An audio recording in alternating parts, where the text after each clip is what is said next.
know I'm on my 5 fragrance video kick. This shit gets views. So what I got today is for my entry-level niche lovers. If you're trying to put your toe in the niche bubble, I think these are 5 fragrances that will hit the spot and not break your wallet 100%. Let's roll my motherfucking music so we can get into this list, because I'm trying to get drunk today. That's why I got glasses on.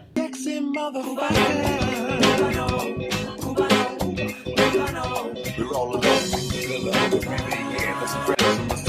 In case you cared, out of all your friends, I want to be Blessed morning, my beautiful peoples. You know who it is. This is your boy, C to the U to the B to the A. Rocking my screen print shirt.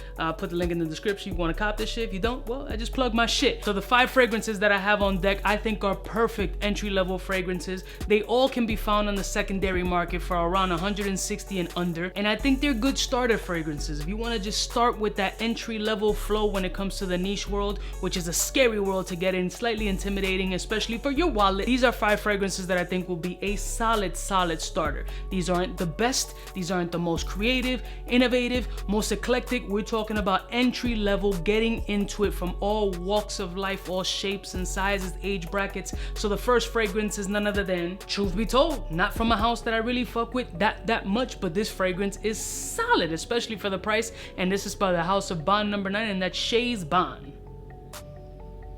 Now, Sheas Bond lives in the bubble of Cool Water or Green Irish Tweed by Creed, but just a lot more inexpensive than Green Irish Tweed, and still has that lemon verbena shine, greenness, freshness that's perfect for the summer and the springtime. It's green, it's musky, it's pretty, it's sexy, it's versatile, should be worn in the spring or summer, but truth be told, completely versatile. You can wear what you want, when you want, however the fuck you want, especially if you're getting into the niche realm. You want to get your money's worth, because at the end of the day, when you come from spending 50, 60, 70, 80 dollars to jump into 150 bucks, you trying to get your juice worthy and use that money all over you as best as possible. So this could definitely be worthy of all year round. Wear it to work, wear it after work, wear it however the fuck you want. Just get your money's worth. But this, I think, is a very nice entry-level fragrance by the House of Bond. Next one. In sticking with that Creed sort of DNA, this one is also an affordable fragrance that is a powerhouse on my skin, and it has kind of an Ventus vibe, but sometimes,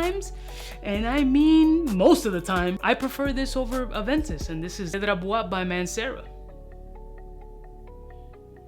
I mean, a lot of people are gonna disagree with me, and that's cool, but this shit works for me, man.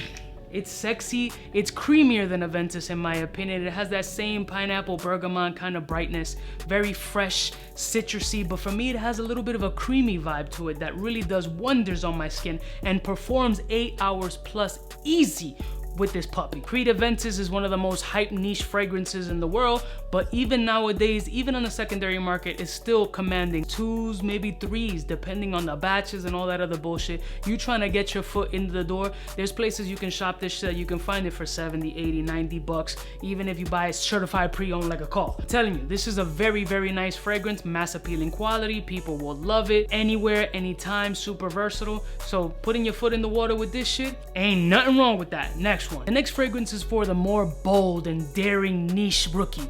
Now you stepping into the pond and it's gonna be the brick ass cold weather. You fucking in Antarctica, but you still wanna be swaggy and smell something delicious. This particular fragrance was love at first sniff for me, especially for the price point. This is by the House of Ajmal, and this is Amber Wood.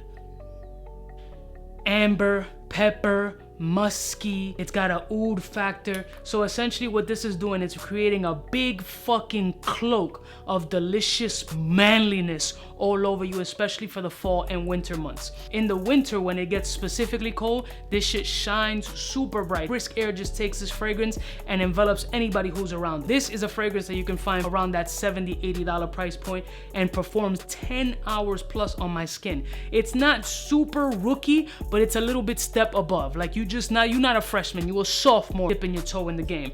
And this is an inexpensive fragrance that has lasting power. A couple sprays go a long way and just has this manly feel when you want to smell delicious in the winter.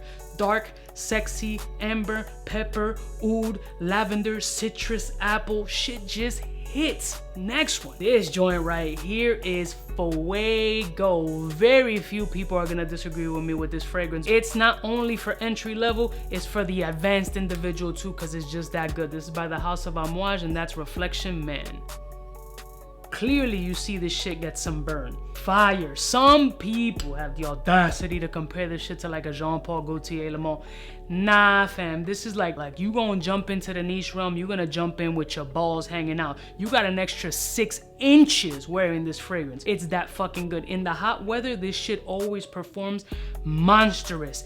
Although it's a little overwhelming when it's too hot, but it's sexy, bro. Mass appealing club hopper with that linen shirt on, letting your chest hairs all out. It's peppery, it's spicy, it's vetiver, it's green, it's bright. Sandalwood, cedar, it's just fucking lit. And again, you can find this for around the $150-ish price point in the gray market. Do your Google searches and all that, because this is definitely one you want to at least sample. And last and certainly not least is my first fragrance from this house, and it's a house I definitely fuck with also for the cold weather, because I'm trying to give you some versatility, by the House of Parfums de Marly, and this is Herod.